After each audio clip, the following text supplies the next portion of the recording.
We are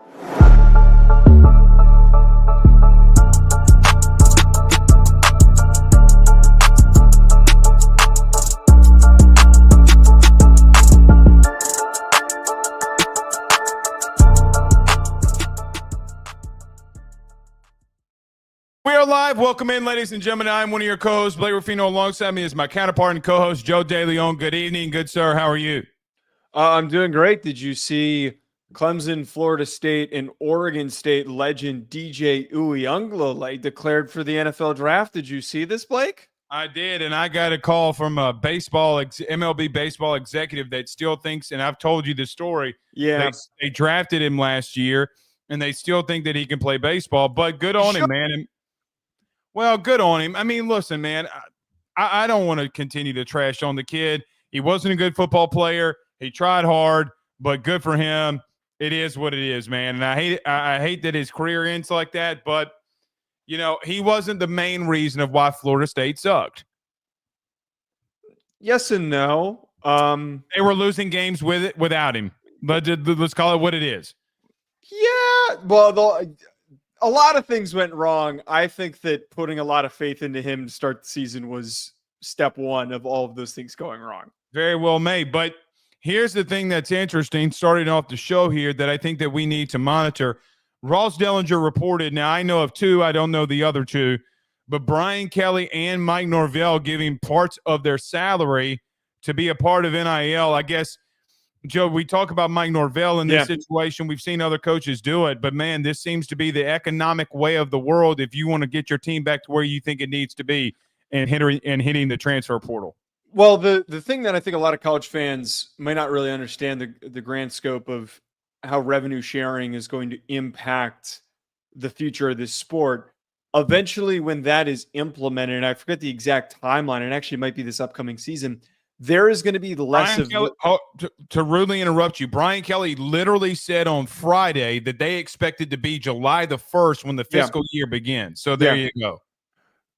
There is going to be less money available for athletic departments. And one of the most overinflated things about any college athletic department is paying coach salaries. So if these coaches want to win and they're not producing the results that they expect, they're all getting paid plenty. They've all got guys like Brian Kelly that have been around for a long time, have made a ton of money. Putting $1 million towards NIL is only really a drop in the bucket for his career earnings. And if we want to see certain programs excel and take that next step, the guys that are making a crap load of dough should be the ones that are putting up and contributing. It's not just about the efforts that you're putting in. I think that any team that underwhelms, their coach should consider it. And I think the boosters, as well as the athletic directors, should strongly encourage them to put their money towards it. It's interesting that the two teams that have done so and have been, one's been really aggressive in the portal and very successful. Those are the two that are the first to make that move. In line with that, Brian Kelly did, this is not an LSU show, but you said you wanted to kind of lead off with it. So I'll let you do it because I'm going to talk about it a lot tonight. Yeah. But Brian Kelly and LSU, along with Ole Miss and Lane Kiffin, are battling out 1 and 2 for the top transfer portal classes right now. I guess, Joe, your thoughts to start off the show here. Yeah, the rest of the portal gets for LSU have been fine, but I really caught my attention when they pulled Mansour Delane, the cornerback, a defensive back for Virginia Tech. Very versatile player, very tall, long, impactful player. And I saw the grades that the NFL had for him coming into the season, and they were considering him to be a second-round pick. So you have a position that was so inconsistent for you, your secondary, that was improved, but needing a big-time playmaker. To have a player to throw into the mix like that is super significant. So I out of all the guys that they added, it felt like it's a little bit more depth and a little bit more just added players to the mix. But Mansour Delane's a starter and could be a potential all-conference guy. Yeah, and look, I'll even go to the opposite sides. I'll let you talk the LSU thing, and I'll go the opposite side here with Ole Miss. It feels like Arkansas is the breeding ground for Ole Miss to just get guys in the portal. Luke Haas, Braxton, and I mean, they've just been dominating the portal. They're going to bring more in. They're trying to bring more in. But the big story today of the transfer portal is that apparently an Alabama player allegedly had been tampered with, and that Ole Miss is heavily involved. I mean, Joe, this is where it gets a little chaotic. And when you and I talk about this stuff in the offseason, there is nothing stopping the NCAA from hitting teams with tampering, right? Like, there is absolutely nothing. So the tampering part of it, when it's this blatant, has got to stop. The other stuff I get that you can at the current moment, but the blatant tampering has got to come to an end.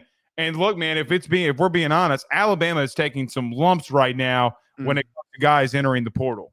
Yeah, there's been a lot of players that have hopped in. I mean, Notre Dame just pulled the other Devonta Smith. Yeah, Devonta Smith, right.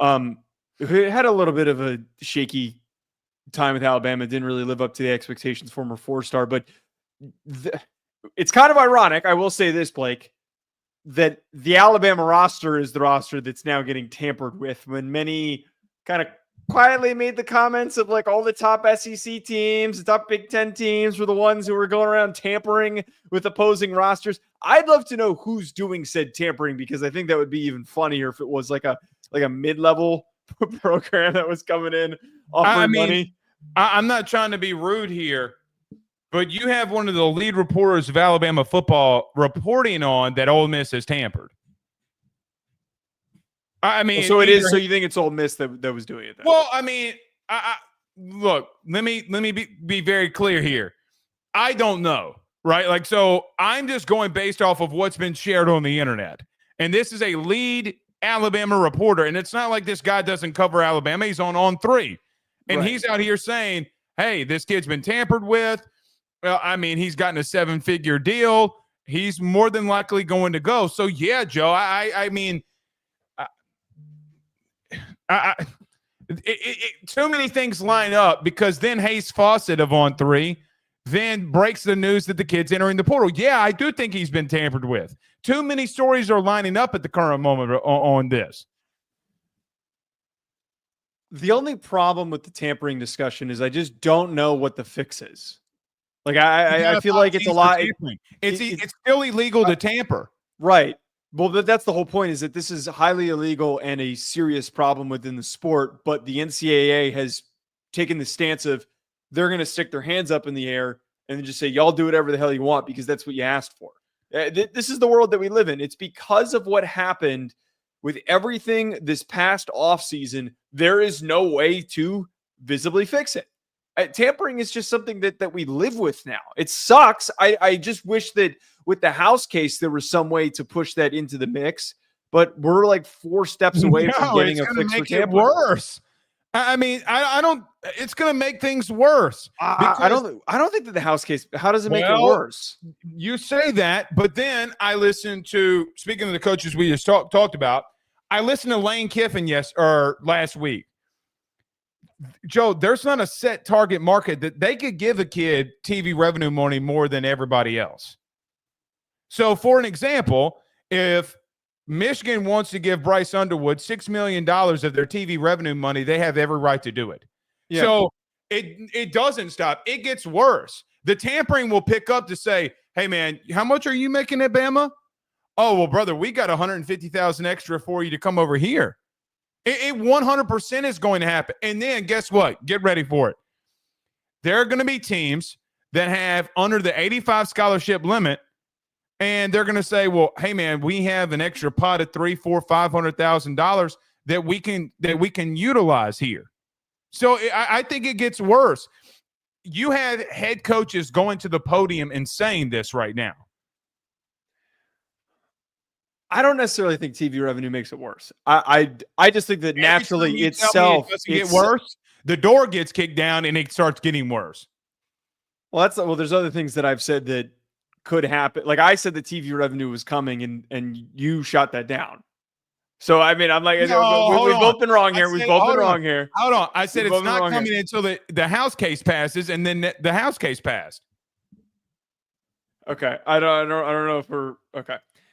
All I'm saying, we remember it correctly. I don't know. Okay. All I'm saying though is that tampering is something that can't get fixed unless the NCAA is aggressive about fixing it, and they seem like they have no desire to step in to make significant rule changes until everything plays out for the next probably 5 to 10 years. It's going to be like this until the ashes and the dust have settled after this gigantic war that's being waged amongst teams.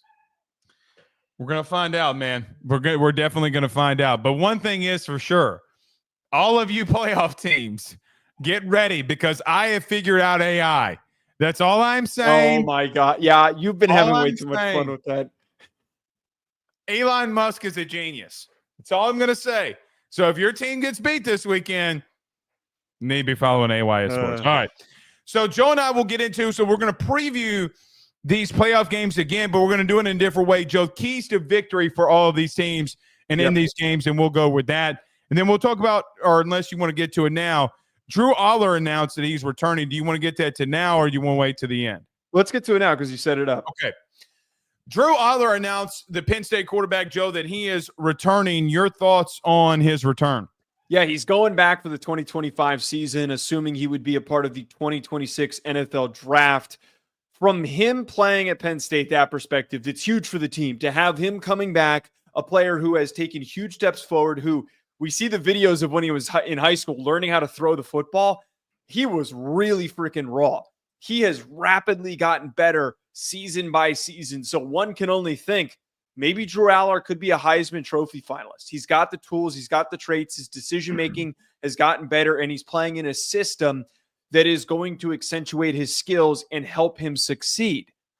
I think from his player development spot, why this makes sense, Blake, is that, again, he showed like he was getting better, but he's still just not all the way there yet.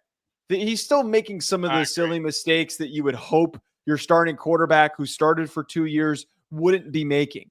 And I think that there should be this large expectation that next year he should be a top 3 quarterback, if not maybe the best quarterback in all of college football, because he's got every tool and the progression rate has been freaking exponential. So the ceiling's high.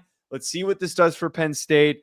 If they go on a little bit of a run here, maybe that offseason confidence helps him lead into a very big offseason that creates a huge, huge name for Penn State. Well, let's get into that just quickly in reference to the quarterback discussion, in reference to him being in the top 3 as well. I do agree with you. I think from that aspect, he can be that. He can get there.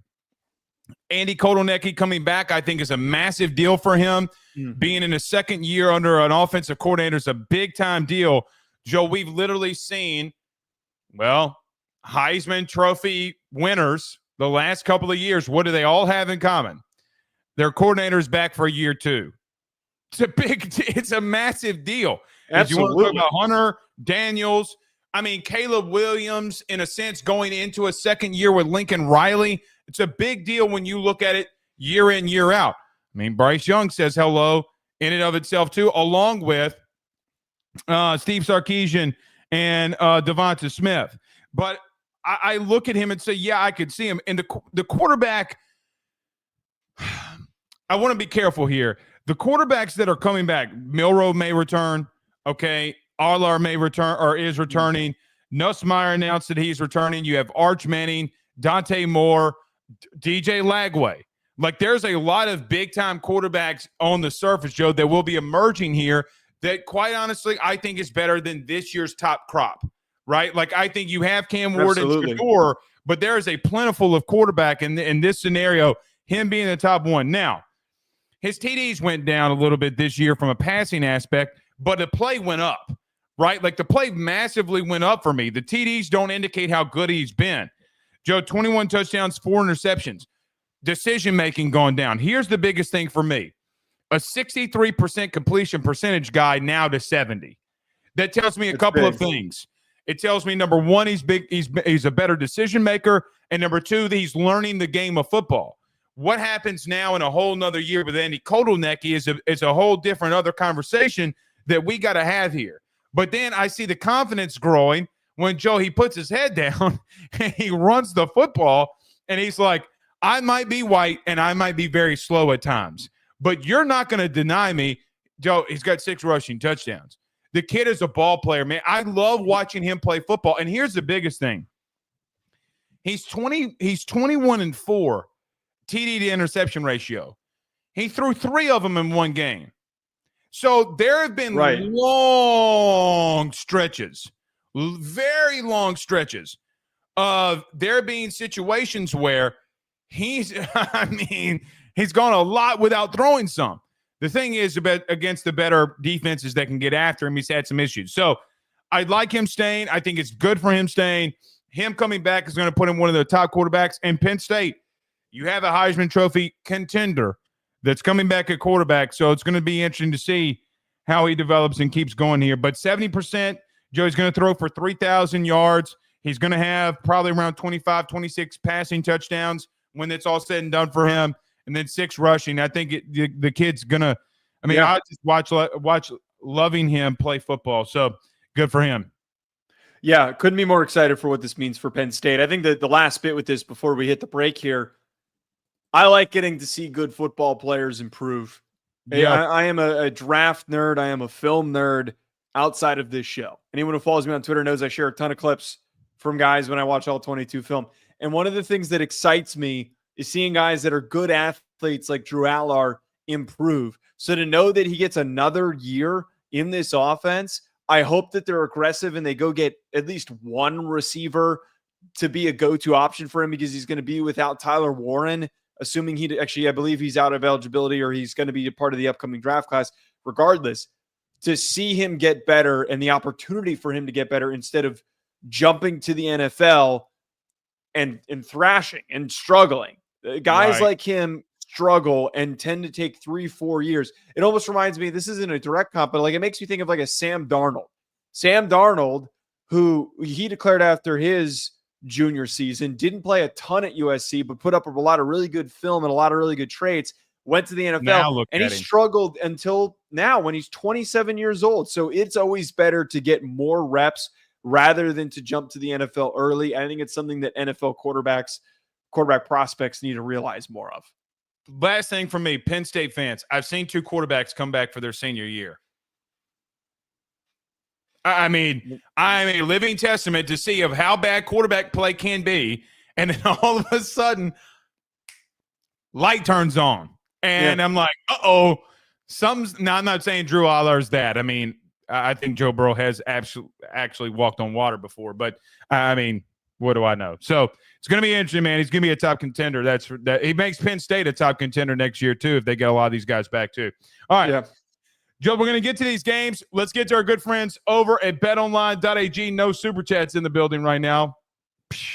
I thought Alex was going to chew me out earlier and send in a super chat, but nevertheless. We go back and forth with our moderator, our imaginary moderator. You better be careful. Moderators are out to get you, man. We'll come back. We'll come back. We'll break down these games next. Do us a favor during the break and hit that like and share. We greatly appreciate it. Stay with us.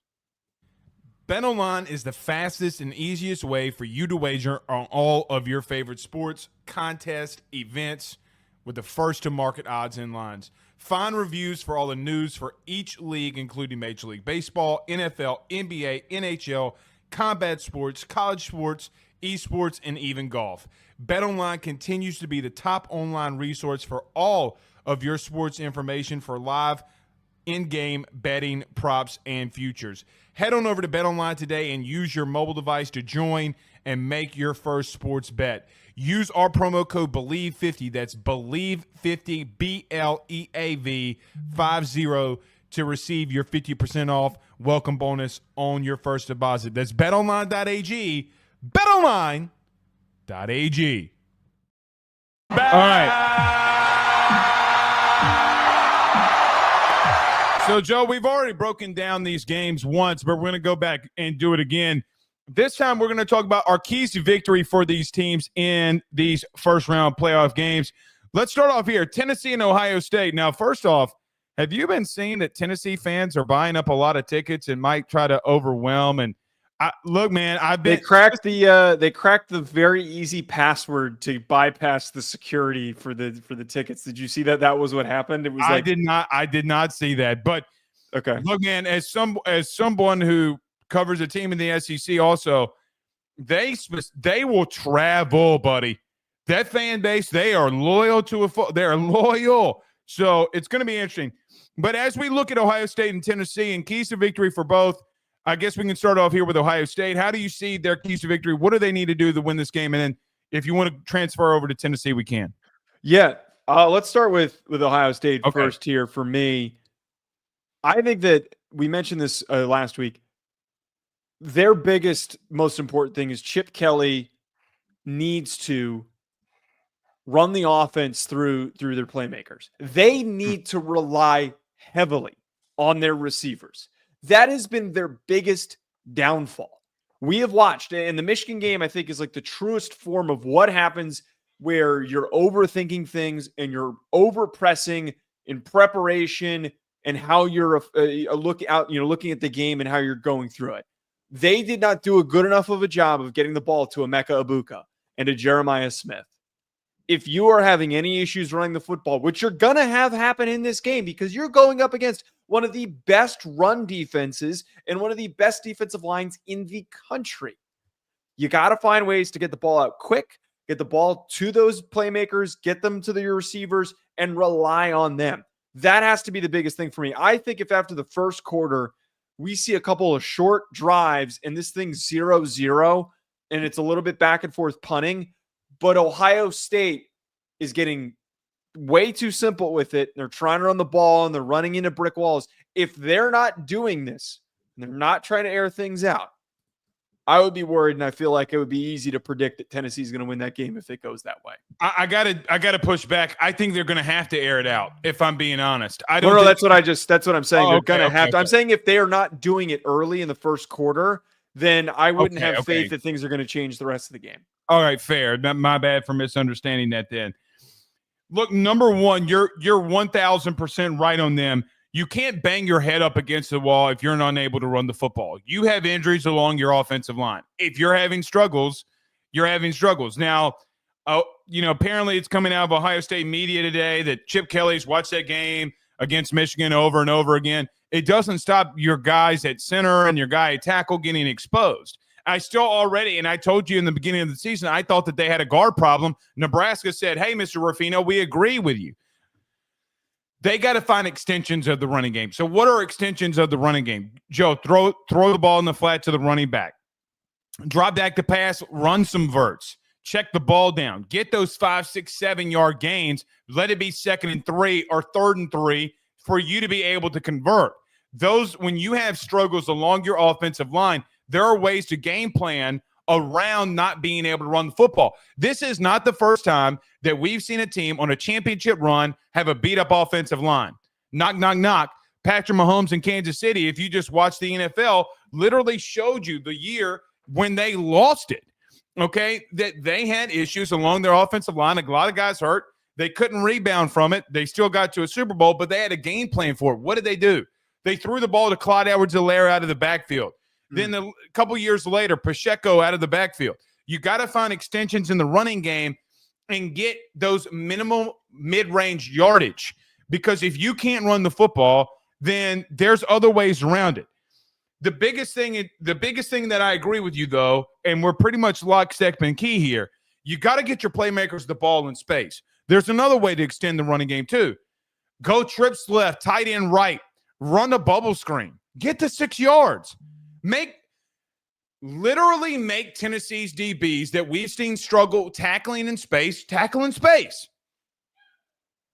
I'm not trying to look. Chip Kelly knows more about offense than I do. But what did I see Alabama do when they came back in the second half and made that a game? Well, they started throwing bubble screens to Kendrick Law, Jeremy Bernard. That was their biggest thing. When I look at, when Tennessee lost to Arkansas, what did they do? Oh, a short passing game, and then we're going to beat you up with the running game and run some play action off of it. Yeah. What did we see Georgia do? Georgia is the epitome of what you need to do. Get your tight ends the ball out in space. Get your playmakers the ball out in space. So there is where I look at the keys to victory for them, and it's a lot of offense. But if I'm Ohio State defensively, I think that this is where everybody has forgotten about this team in Ohio State. And we haven't talked about it much. It's been a lot of offensive focus when it comes to Ohio State. I am making Nico Iamaleava beat me through the air. I am stacking the box, and I am saying, Dylan Sampson, you're not going anywhere. I'm going to make Nico beat me. And that is it. The teams that have beaten Tennessee this year, Joe, what did they do? They would walk down their safeties. They would try to do everything they could to stop Sampson, and they're going to make Nico beat them through the air. If they do that, Ohio State's going to win, and that would be my game plan going into this game for Ohio State. Yeah, that was one thing I was breaking down Jalen Walker's film not a couple hours ago. I was watching it. And Jalen Walker, just in case people don't know, is key and from Georgia linebacker / edge rusher. And one of the things that I noticed, we know that Tennessee runs a very spread out scheme. They're one of the most spread out schemes in all of college football, where all the receivers are way to the outside, forcing an opposing defense to have as few guys in the box as possible. In the Georgia game, one of the things I noticed is that they just put as many guys in the box as they could regardless. They said, all right, go ahead. If you guys really want to spread us out, go ahead, throw those balls, throw those passes. And they were able to slow down Sampson a little bit, and they were able to get pressures on Nico at a higher rate because they said, screw it, we're going to take the risk. If you really think you can beat our guys one-on-one, go ahead and do it. Ohio State has the corners, albeit they've been inconsistent. They played poorly against Oregon. They've had some other really good games. Igbinosun and Denzel Burke are good enough to match up one-on-one with a very unproductive Tennessee receiving group. So I agree with that part as well. It's going to be very interesting to see, man. I think that if they stop Sampson, that's it. Yeah. Well, I'm probably going to pick Ohio State to win. I know I leaned Tennessee yesterday. I got to be real with you. I flip-flop more than a beep sandal. Okay? But you do that all the time. You text me and change your mind on game picks like 3-4 times sometimes. Well, that's why I literally hit on 75% or 70% of my picks. I make a pick and I stick with it. And that's Blake, why you're getting your ass beat. All right. Blake, I'm going to give my here's what I think that Tennessee needs to do in this game. All right. They have to emphasize protecting Nico. They have to give him as much time as possible. I just mentioned Georgia. They were able to get pressures. They were able to get Nico's face. The Arkansas loss that they suffered, there were a ton of unimpacted pressures from the interior of Tennessee's offensive line. Right. Defensive tackles, an Arkansas D-line that wasn't super productive outside of Landon Jackson, they were getting home up the middle super easily, if you remember back to that game, folks. They have to, and I know that's an accomplishment that is easier said than done, but sometimes if that means leaving in whichever backs on the field into block, leaving a tight end into block, something to provide extra protection, or at least route concepts that are not going to have him sitting in the pocket for too long and trying to read the whole field. Get the ball out quick, protect him, because if he's protected, he plays his best football. And if he plays his best football, as we mentioned on yesterday's show, he's the key for them going on a playoff run if he reaches his potential and plays really freaking good. I'm trying to replicate Michigan, if I'm being honest with you. Good point.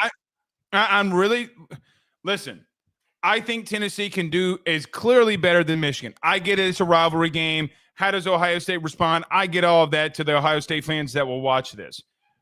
I'm literally lining up and saying we're going to run the ball in their ass. And we're going to pound the rock with Dylan Sampson. And all night long, we're going to patty smack them up and down the field. Let's go. Joe, I literally have seen two teams against Ohio State this year in Nebraska, and I've literally seen Michigan line up and do it. I synced it with my own eyes, as my son Ben would say. I synced it, okay? So I legitimately look at that and say, listen, why would I change a formula? Why would I change something that other teams that have been productive in beating Ohio State, why would I do anything different? Now, Heupel came out today and stated that he joked, we have nothing new for Ohio State. He's playing chess, not checkers. Run the ball. Run the football. There's no other way to slice it. Now, Joe, for them to win, it's going to take Nico to grow up. It's going to take these receivers to start catching the football. It's going to take this offensive line to stop giving up dumb, idiotic, and stupid pressures that they've given up on just flat out, not even talent issues. mental issues. Nico is going to have to finally step up. I have been waiting to say this a lot because I've trolled you about this a lot too, about Riley Leonard, right? And not being able to complete passes on third downs. Either Nico is going to have to run the football on third down and use his athleticism that we saw him do against Alabama in the second half, or Joe, he's going to have to be productive on third down throwing the football. Because if he's not, this is not a team that you want to be able to be behind the chains, behind the sticks, and behind on the scoreboard because they can lean on you if they need to. So if I'm Tennessee, I'm trying to stick to the game plan that Ohio State has had issues with. At the same time, there are going to be big situations that Nico's going to have to throw the football on third down, and he's got to convert in these big situations. Here's the thing. At some point, this kid's going to pop wide open. And is it going to be this year? It's going to be in the playoff run. When's it going to be? At some point, we've seen, like Joe, we've seen Arkansas. He's making big throws on third down. They get dropped. At some point, those balls are not balls, but those balls are not going to get dropped. So stick with that. Continue. Joe, last thing for me, their offense is predicated on explosive plays. Their offense is predicated on play action passes. When the running game is productive, Nico is productive. So I would start taking some of these shots. The only other adage that I would put on here, I did see Oregon with talented speed receivers get down the field vertically and make plays. Can Tennessee, who's got speed, do that and be productive in doing that is going to be my ultimate question in this game too. No, I think you summed it up perfectly there. Some of the other parts of this, a lot of it.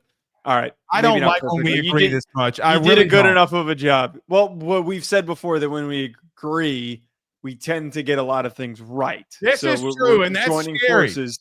I think it's a 3-point game. I'm going to throw it out there. It's going to be close. I'm going to lean Ohio State, but this 7-point spread to me, I'm not taking no 7.5-point spread. I'm not doing it. Yeah, I'm not. Bet online, I'm putting that bet in on Tennessee to cover, but Ohio State's probably going to win this game. Last thing on Tennessee. I cannot emphasize this enough. You got to start off fast, and you can't play anemic football. You have to play complementary football. Joe, there were halves in big games, Georgia or Alabama, against Arkansas when they lost. They didn't score points in the first half. They didn't. And I promise you, you go up to Columbus and you do that and see what's going to happen. I know they got issues. You're going to get your ass whipped now.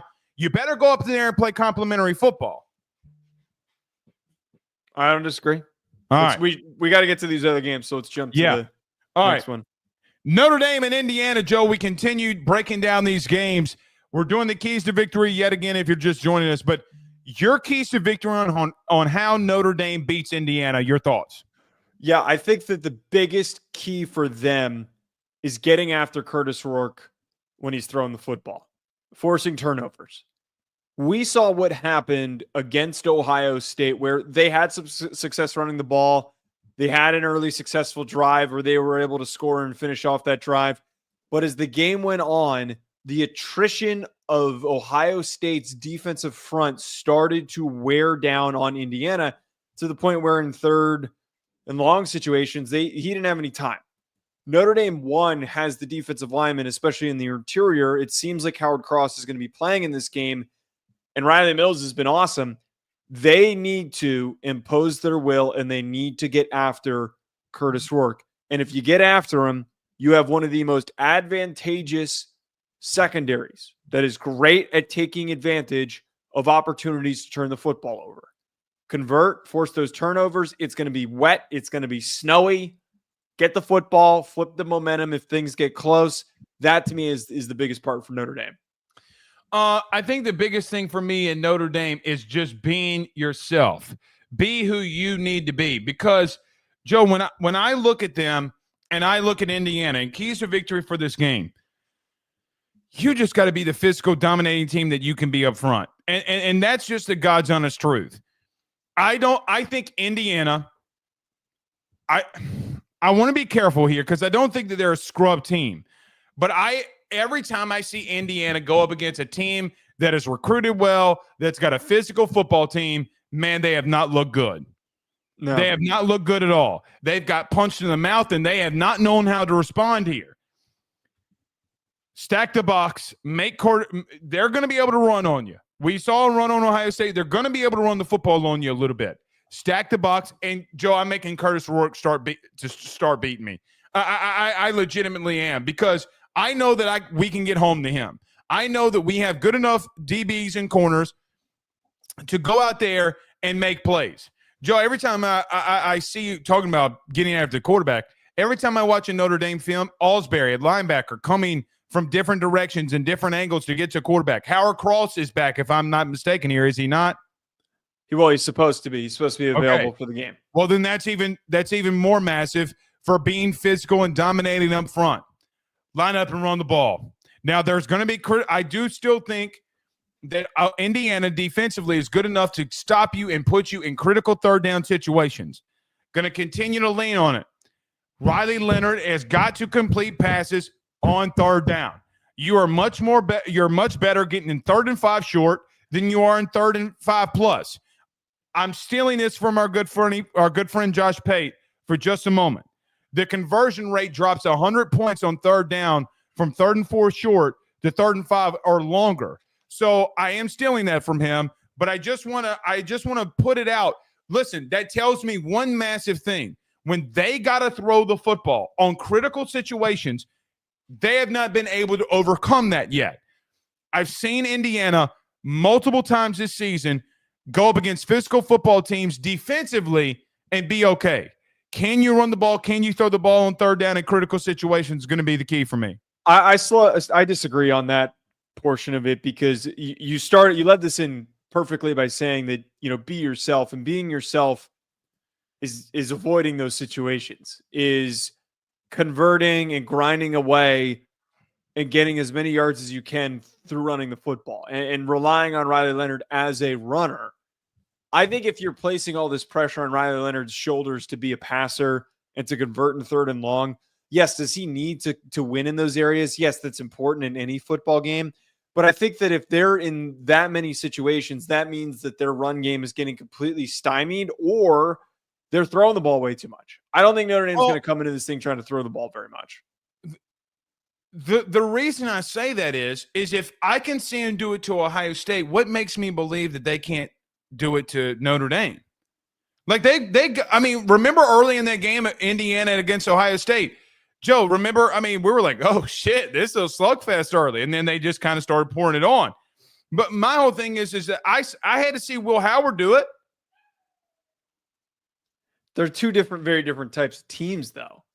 Ohio State throws the ball way more than Notre Dame really does. Think that he's not going to have to sit there and throw the ball on third down? I think that he's going to have to throw the ball in third down situations, but I don't think that those situations are going to arise. I think that applies for the next round. I don't think those situations apply to this game. Joe, you're 101st in passing offense. At some point, it's going to catch up to you. Sorry.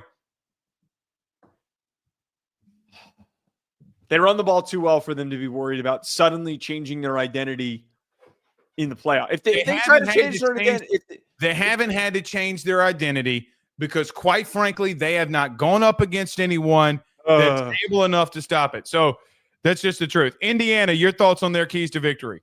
Yeah, they did not do an effective job against Ohio State early running the football. They abandoned it way too early, and then they tried to revitalize it way too late in the game. And Tyson Lawton had a couple of big carries. They were starting to get him going. And we know that Curtis Rourke can be a big, strong athlete, and they should use him in the run game as well.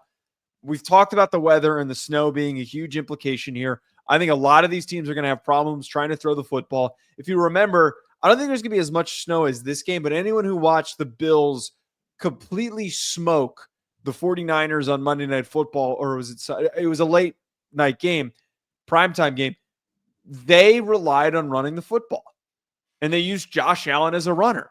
So I think that seeing what Indiana does well and knowing that they've got a couple of decent receivers, Surratt's a good player, knowing that they can't rely on the passing game because they're probably going to have troubles holding up against this Notre Dame pass rush, they have to run the damn ball. That's the biggest thing for me, Blake.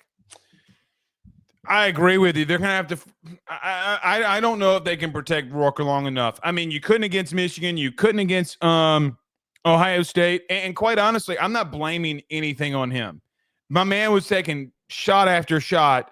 Every time he threw the football against Ohio State, he was damn near getting hit. I think Kirk Cignetti's game plan against Ohio State was pretty bad. And I'm going to continue to stick to that.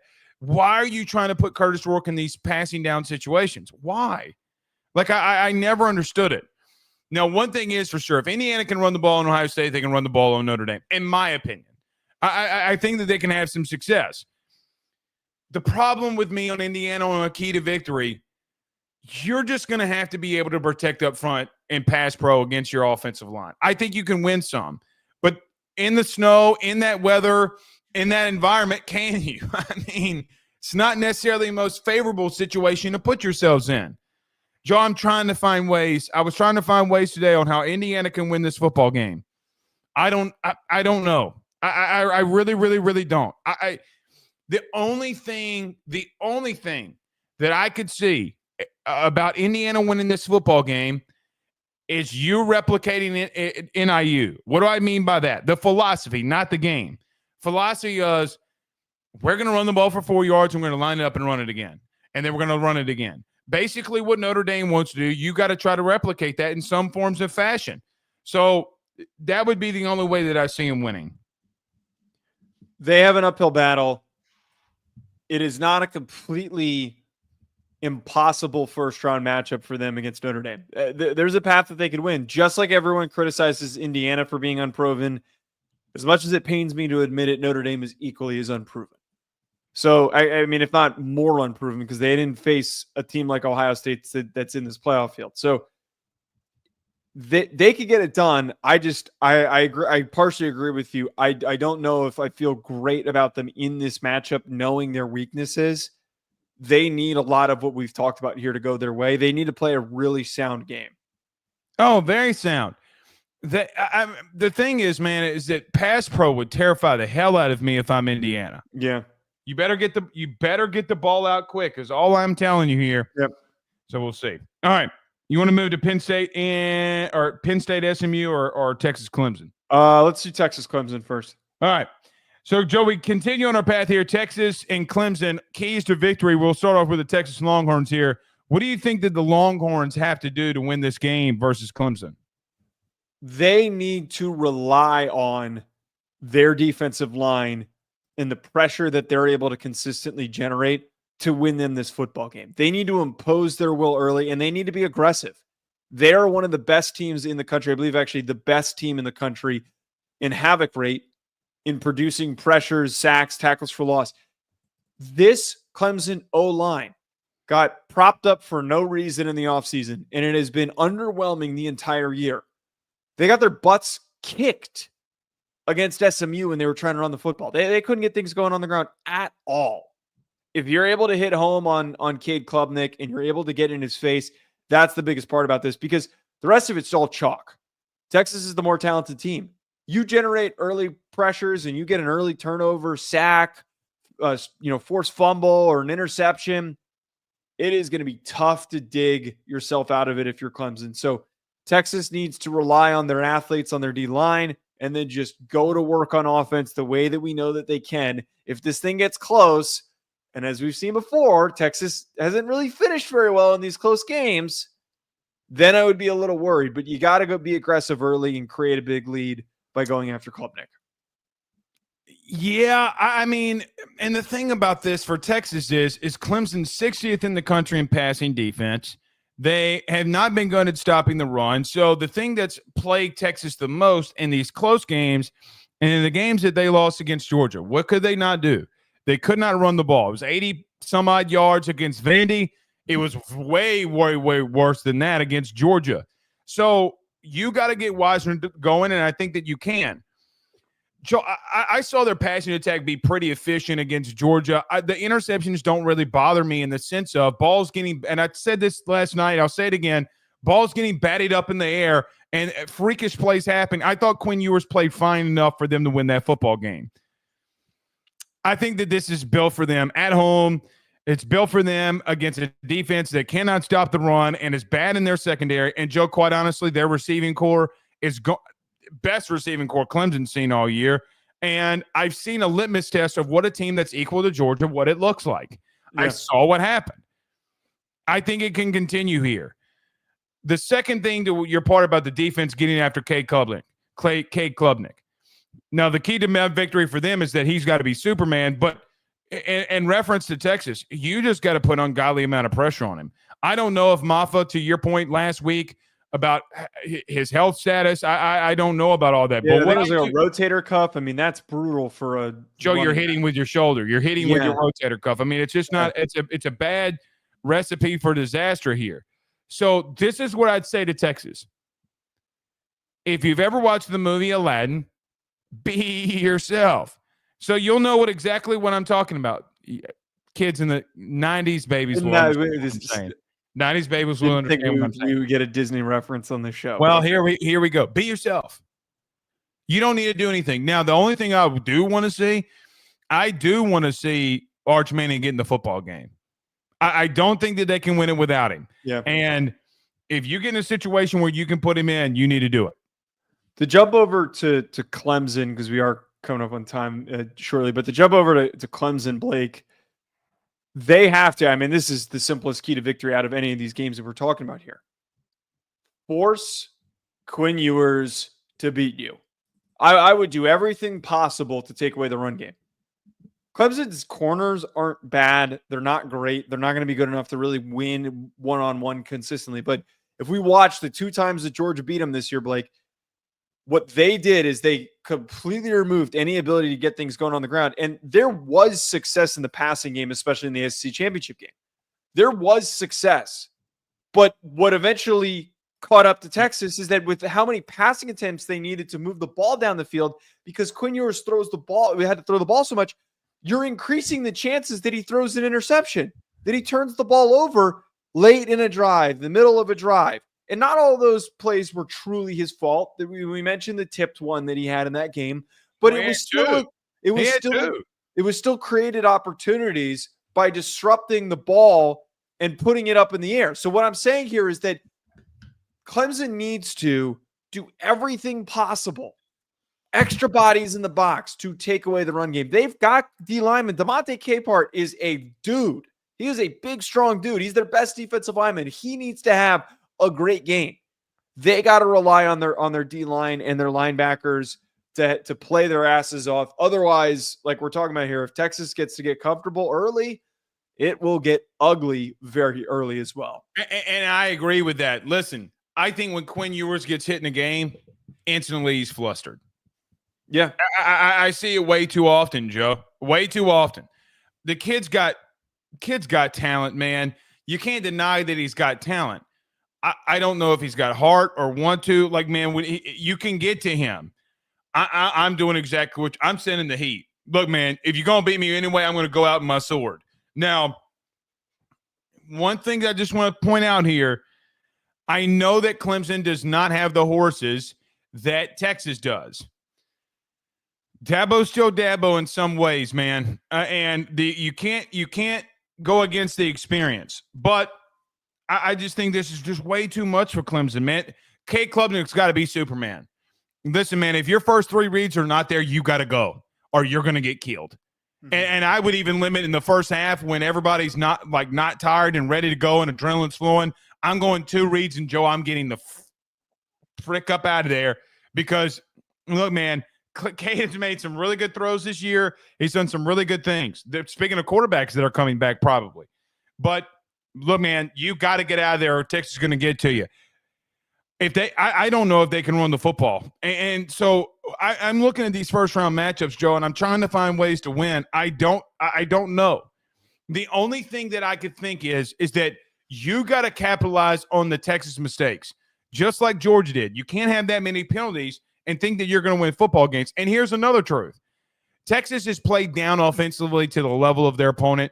A&M, they stayed around against Georgia. They did it to Vandy. They could do it to Clemson. It's a very strong possibility. You just got to capitalize off their mistakes. All right. Let's roll the last one here. Joe, Penn State and SMU are keys to victory. How do you see Penn State, and what does Penn State need to do to beat the SMU? I was going to say Mustangs. Ponies, but it's the Mustangs. You said about Texas that they need to be themselves. That applies for Penn State, but to be more specific, grind them down, run the football.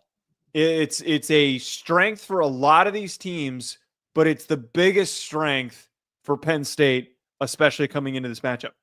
SMU has a good D-line. Their D-line is what they lean on. They can't bail if suddenly they're seeing friction and they're being slowed down running the football on the first drive. Just because if maybe you theoretically kick a field goal or you punt on that first drive and you're not getting your usual pop from Singleton and Katron Allen and Tyler Warren, does not mean you should get away from it. Stick to your guns. Know what works well. The way that you were able to climb back against Oregon was by running the ball and being creative with running the ball. Andy Kotelnicki is going to find ways to get the ball to these guys in space the way that he always does. Playing their identity is just the truest part. It's going to take a couple of quarters, but the bodies on their O-line and their running backs are going to grind them down eventually, and they're going to start to produce big plays. You say be yourself, but then I look at SMU secondary being 91st in the country in passing yards allowed, and I say, Joe, I don't know if I don't go out there and I start slinging that thing. Fair point. I mean, I go out there and I'd sling that thing if I'm being honest. I'd replicate whatever you called against Oregon. Do it again. Do it again. I mean, that secondary has been beat like a mule in the middle of strawberry season, okay? He's been beaten to a horse. Every team that has success on SMU, if Clemson can do it, you can do it, I promise you. I'd go out there and I'd say, Tyler Warren, you're getting 10 targets in the first half. I'd throw him the ball religiously. I'd throw the ball 25 times in the first half. I swear to God I would, because, Joe, they can't stop a bloody nose with a tampon in the secondary. It's that bad. Joe, and not only is it that bad, it's that bad, and they played a very pedestrian ACC schedule. Right. Very pedestrian. Right. I mean, like the best receiving matchup that they saw was in the ACC championship game. Louisville. No, probably Louisville. Probably Louisville. They gave up some big plays against Louisville. It might be Clemson. No, it's Louisville. Probably Louisville. Yeah, I would say Louisville over Clemson. Yeah, you're right. That's my point, Joe. That's my point, though, man. It's legitimately my point. I mean, I agree with you. Line up, run the football. But if there's two, like, I would trust that SMU's front seven can get after in the running game more than the secondary can stop them throwing the football. I mean, we saw him do it against Phil Maffa. I know he's banged up, and it's kind of shitty to say, but there comes a part where I'm like, hey, man, Joe, I promise you, Kotelnicki, let's get innovative here. Let's start throwing this rock around, baby. They're that bad. They are that bad. They're very bad. Their secondary is awful. They gave up some huge plays in that ACC championship game to some underclassmen receivers. For SMU's case, though, before we finish up today's show, I think, and this is probably going to be one of the more disrespectful ways of putting this, their only real way to win this game is they need to live through Kevin Jennings. I just don't see a world where they're going to be able to win unless Kevin Jennings has those late game theatrics the way that he did in the ACC championship game. They were completely overmatched. They were getting their asses kicked, and he just found ways to extend plays. Despite seeing immediate constant pressure from Clemson's defensive line. The same thing's going to happen in this game. They got to move the pocket. They got to find just as many opportunities to get the ball out and for him to freelance and to scramble. Kevin Jennings has to put the team on his back. That's plain and simple is the biggest thing for SMU. Well, I'm not going to be as disrespectful as you here because he can do that. And I'm telling you, man. Right. I don't think Penn State, for what it's worth, I don't think they've seen a kid that can move like this. Now, does the weather, does the snow, does the cold, how much does that limit Russell from actually wanting to run? Right? Like, right. I mean, we've seen teams from the north go down south, and then the humidity and heat early in the season really wear on them. What's the difference going to be in the cold? I don't care, though, man. If there ain't a lot of snow on the ground, that kid can still move. I still see Lamar Jackson do it in 0-degree weather. Like, what makes me think that he ain't going to be able to move it? This is the stupidest thing. All right, I got to say this. You have a kid from South Florida that went to Louisville, southern places, heat, humidity. And I see him go to Baltimore, and they're like, man, he ain't going to do good when he gets up. The dude runs all over everybody. What the hell are y'all talking about? Like, it's impossible to happen. Stop that bullshit. Yeah, but Lamar Jackson's different, man. The kid can move. Like, Russell can move. You mean Jennings? You keep mixing up. Why do I keep calling him Russell? I keep thinking of the kid from Duncanville uniforms look exactly like the SMU ones. I keep thinking of Russell. Jennings can move. We saw it against Clemson. He can move. He can Let move. One of them white linebackers try to run him down. Good luck. He can move, but the problem is that he has not faced a pass rush like this, and he has not had Abdul Carter bearing down on him. He's going to hit him with Chris Berman. You know what the Chris Berman is? Yeah, the whoop. He's gonna need to. That is my favorite sound. I'm putting it on the soundboard here. You should. I'm putting it on the soundboard. And when we talk about a guy making a great play, I'm going to hit it. You should do it. Just put it okay. Get on the board. All right, we got a couple super chats here. Fravel says, I have Notre Dame, Clemson. Cool. Penn State and Tennessee winning in the first round. OSU is not good as we think. Tennessee's D will shut them down. Texas has been overrated all year and hasn't beaten anyone. He also says it's crazy UMass played more top 25 SEC teams than Texas did. The last part is funny, but that doesn't. And true. I don't mind your picks. I can't get behind the Clemson one. I can't get behind the Clemson Texas one. I can't. That's it. Yeah, I can't. Texas is winning this game. See, it's crazy that Notre Dame fans could say something like that, but if I say I was going to pick Indiana to win, the earth would shatter. Probably would. I'm surprised that you're not, just to, I'm not. I'm not an idiot. Right. So you're picking Notre Dame. I am picking Notre Dame. All right. We'll see y'all again Wednesday for our picks. Until then, y'all have a good night. Peace.